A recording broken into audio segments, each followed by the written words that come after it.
Movie की starting blingy से होती है, जो हमें एक कहानी सुनाता है कि आज से सैकड़ों सालों पहले इंसान और जादू की दुनिया के बीच जंग छिड़ गई थी, जिसमें एक तरफ थे इंसान और अच्छे ट्रोल्स और दूसरी तरफ थे बुरे ट्रोल्स जो सिर्फ तबाही चाहते थे। इसलिए शांति बनाए रखने के लिए उस समय के सबसे शक्तिशाली विजर्ड मर्लिन एम्ब्रोसिस ने एक एमुलेट बनाया, जिसका नाम था ट्रोल हंटर एमुलेट। हजारों साल बीत गए और ट्रोल्स जमीन के अंदर छिपकर रहने लगे ऑर्किडिया ओक्स में। एक दिन वो एमुलेट जिम नाम के एक लड़के को मिल गया। तभी से जिम बुरे ट्रोल्स को मारता है और धरती और ट्रोल्स को बुरे ट्रोल से बचाता है। इस काम में उसकी मदद उसके फ्रेंड क्लेयर और टोबी भी करते हैं। इसके अलावा उनके साथ कुछ एलियन भी हैं जो उनका साथ देते हैं। लेकिन एक दिन 3 विजर्ड ने आकर उस एमुलेट को तोड़ दिया। उन विजर्ड्स में से एक विजर्ड, जिसका नाम नारी था, उसने अच्छाई को चुना और लोगों की मदद करने लगी। उसी दिन से वो बाकी के 2 विजर्ड नारी को ढूंढ रही है, क्योंकि वो जेनेसिस का कुछ करना चाहती है,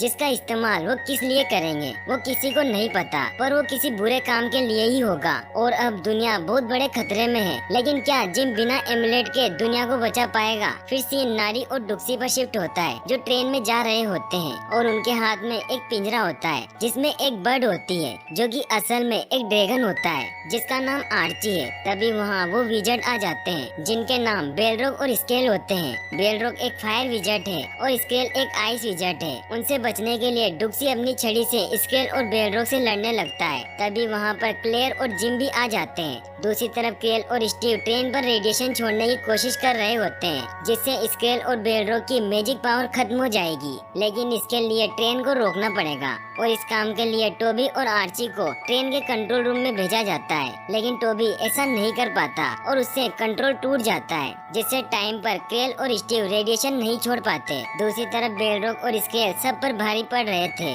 और वो लोग उनको रोक नहीं पा रहे थे। और क्रेल और स्टीव फ्लाईओवर के नीचे से ट्रेन पर रेडिएशन छोड़ने की कोशिश करते हैं, जो कि सिर्फ कुछ ही देर तक रहती है। बेलरोग जिम को ट्रेन के ऊपर ले जाती है और लड़ाई में जिम की शील्ड गिर जाती है और बेलरोग जिम को बहुत चोट पहुंचाती है और उसे फेंक देती है। पर क्लेयर जिम स्टीव की कार में एक शेडो पोर्टल खोलकर भेज देती है, जिसके बाद ट्रेन फ्लाईओवर के ऊपर पहुंच जाती है और ओर्ग और टोबी ट्रेन को रोकने की कोशिश करते हैं। लेकिन वो ट्रेन को नहीं रोक पाते और ट्रेन फ्लाईओवर से गिरने वाली होती है। लेकिन वक्त रहते डुक्सी अपने मैजिक से फ्लाईओवर के आगे नई पटरियां बना देती है, जिससे ट्रेन सड़क पर आ जाती है और अब ट्रेन एक मॉल के अंदर जाने वाली होती है। तो ओर्ग ट्रेन को रोक देता है। सब ट्रेन से बाहर आ जाते हैं। बेलरोग नारी को ले जाने लगती है, पर डुक्सी उसे पकड़ लेता है और कहता है कि वो उसे नहीं जाने देगा और वो नारी के साथ अपनी बॉडी चेंज कर देता है। जिसके बाद वो नारी को अपने साथ ले जाती है। सभी को अब पुलिस पकड़ लेती है और उन्हें अपने साथ ले जाती है और उनसे सवाल करने लगती है, लेकिन कोई भी कुछ नहीं बताता। लेकिन टोबी सब कुछ सच सच बता देता है, लेकिन पुलिस उस पर यकीन नहीं करती।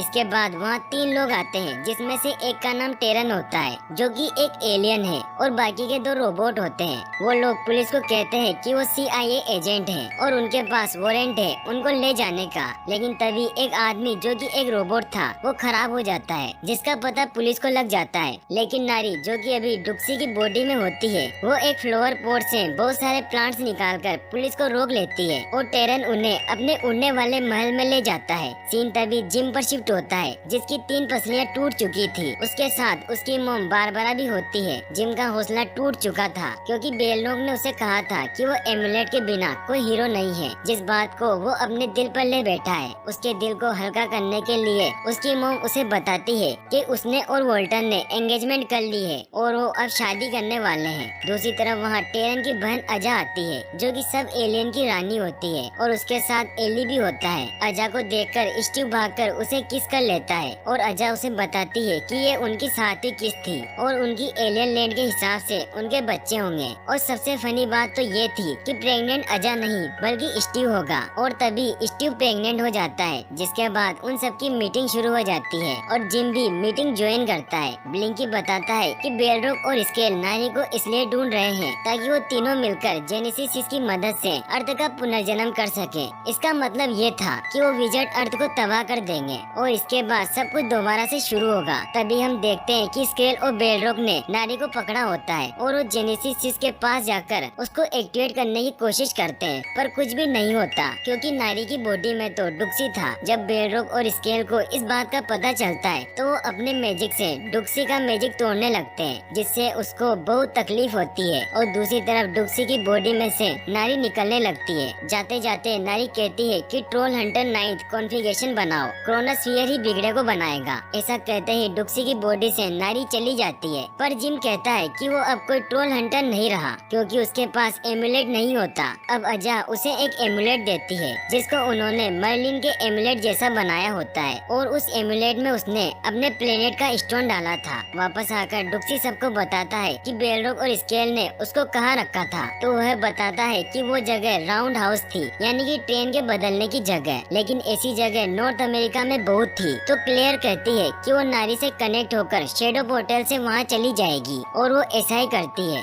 राउंड हाउस पहुंचकर सब देखते हैं कि वहाँ कोई नहीं होता। डुक्सी कहता है कि यह वही जगह है, और उसे ट्रेन की पटरी पर एक पैटर्न बना हुआ दिखाई देता है, जिसको वो अपने मैजिक से सोल्व कर देता है। और तभी सारा रूम बदल जाता है, और वो लोग देखते हैं कि बेलरोग और स्केल ने नारी को अपने जादू से काबू किया होता है, और अब वो जेनेसिस सिस को एक्टिवेट कर रहे थे। सब लोग उन्हें रोकने की बहुत कोशिश करते हैं, पर उन तीनों के आसपास एक शील्ड बनी होती है, जिस वजह से वो नाकाम रहते हैं। इसके साथ ही जिम का एमुलेट भी काम नहीं कर रहा था, और इतने में जेनेसिस सिस एक्टिवेट हो जाता है, और तीनों विजेट गायब हो जाते हैं। फिर हम देखते हैं कि ग्रीनलैंड में बर्फ का टाइटन निकलता है, जिसको स्केल कंट्रोल कर रही थी। वहीं दूसरी ओर ब्राजील में से निकलते हुए टाइटन को नारी कंट्रोल कर रही थी, और बेलरोग का लावा टाइटन चाइना से निकलता है। और अब वो तीनों एक पॉइंट के पास जा रहे थे, जहाँ पर धरती का केंद्र है। ब्लिंकी कहता है कि वो धरती का केंद्र वहाँ पर है, जहाँ ट्रोल्स का शहर आकर बसा हुआ है, यानी कि ऑर्किडिया। उन तीनों टाइटन के इकट्ठा होते ही सारी धरती का पुनर्जन्म हो जाएगा। इस बात पर अजा कहती है कि वो एलियन शिप बुलाकर सारी धरती के लोगों को उसमें बैठाकर किसी और प्लेनेट पर ले जाएगी। तो बाकी सब कहते हैं कि ऐसा नहीं हो सकता, क्योंकि अर्थ एक बहुत खूबसूरत प्लेनेट है, और वो लोग उसे तबाह नहीं होने देंगे। इसके बाद सब लोग लड़ने लग जाते हैं। तो जिम कहता है कि उन लोगों को इस सिचुएशन से लड़ना होगा, और इसके लिए उन सबको उस पर ट्रस्ट करना चाहिए। जिसके बाद टोबी कहता है कि वो उस पर ट्रस्ट करता है। और अब बात ये थी कि जिम के एमुलेट ने काम क्यों नहीं किया। तब अजा कहती है कि इस एमुलेट में उसके लैंड का स्टोन है, पर असल में इस एमुलेट को चलाने के लिए उन लोगों को मैग्नेट का ही स्टोन चाहिए, और वो एक्सकेलिबर एक तलवार में लगा हुआ है। तो जिम स्टुअर्ट और क्रेल को वो तलवार लेने के लिए भेजता है, और क्लेयर और उसकी टीम को क्रोनोस्फीयर को ढूंढने भेजता है। और बाकी सबको कहता है कि हम टाइटन से लड़ेंगे, भले ही हमारी जान ही क्यों न चली जाए। अजा को इस प्लेन पर यकीन नहीं था,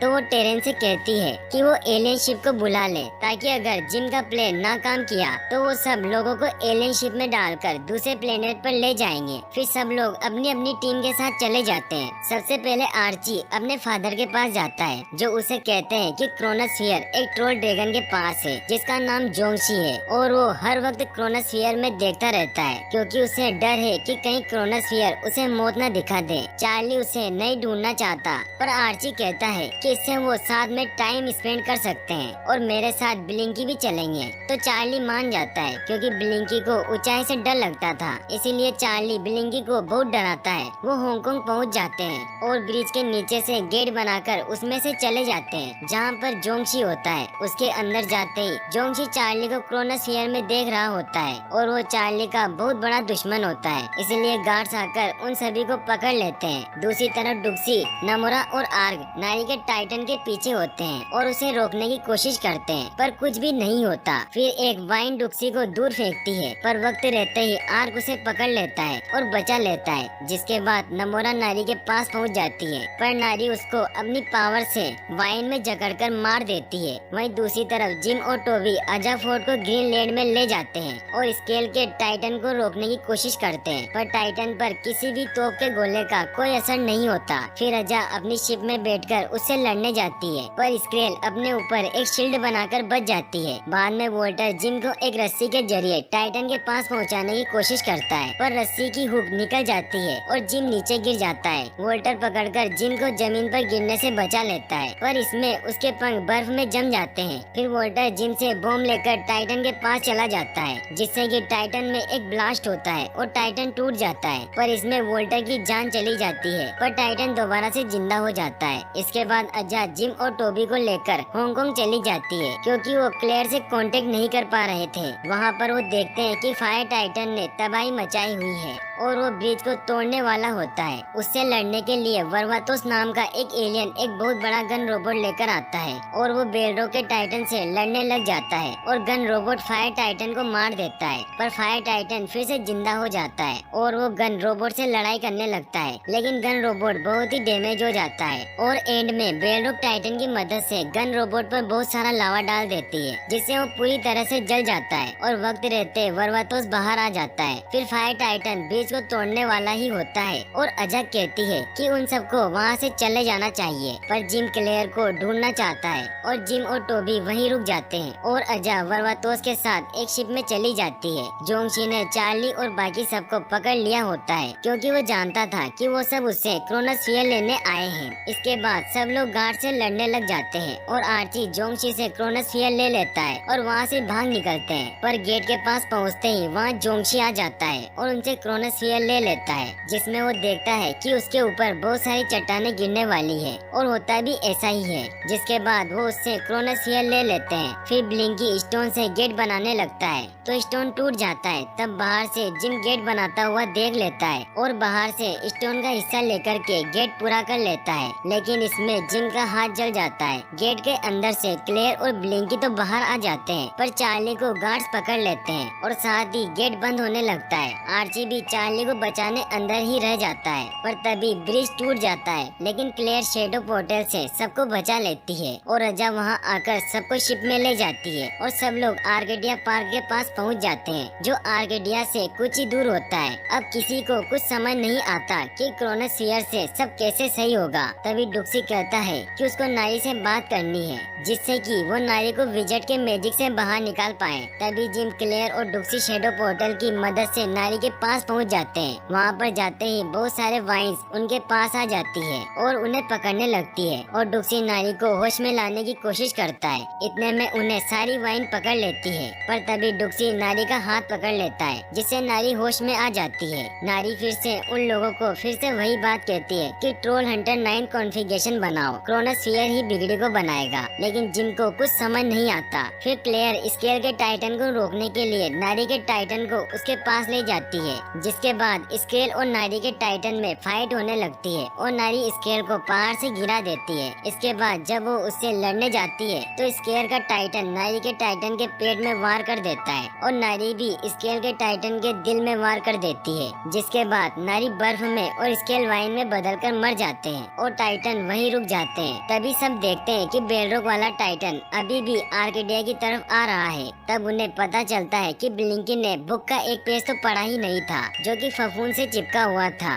और उस पेज से उन्हें पता चलता है कि सिर्फ एक टाइटन की मौजूदगी से भी आर्केडिया शहर के नीचे छुपा हुआ हार्ड स्टोन बाहर निकल आएगा और एक टाइटन के उसे हाथ लगाने से भी धरती का पुनर्जन्म होगा। इसके बाद वो सभी आर्केडिया पहुँचते हैं, जहाँ क्रेल भी एक्सकेलिबर वाली तलवार लेकर पहुँच जाता है, जो कि एक पत्थर में गड़ी हुई थी। जिम उसमें से एक्सकेलिबर को निकालने की कोशिश करता है, पर वो ऐसा नहीं कर पाता और फायर टाइटन उसकी तरफ बढ़ता ही जा रहा था और जमीन से बहुत बड़ा हार्ड स्टोन भी बाहर आ गया था। जिम को लगता है कि वो ट्रोल हंटर नहीं है, जिस वजह से वो तलवार नहीं निकाल सका। तभी वो एमुलेट की बैक साइड देखता है, जिसमें वो सबके रिफ्लेक्शन देखता है और उसे पता चलता है कि वो सभी 9 लोग हैं और वो ही 9th कॉन्फ़िगरेशन है। इसके बाद वो सबको पत्थर पर हाथ रखने को कहता है और फिर पत्थर में से एक्सकेलिबर निकाल लेता है। एक्सकेलिबर में जो उसे स्टोन मिलता है उसे वो क्रेल को देकर कहता है कि वो उसे एमुलेट में लगाकर ले आए। फिर सब वेन में बैठकर टाइटन को रोकने जाते हैं। टाइटन के पास पहुंचकर उन्हें एहसास होता है कि वो लोग उस पर चढ़ ही नहीं पाएंगे।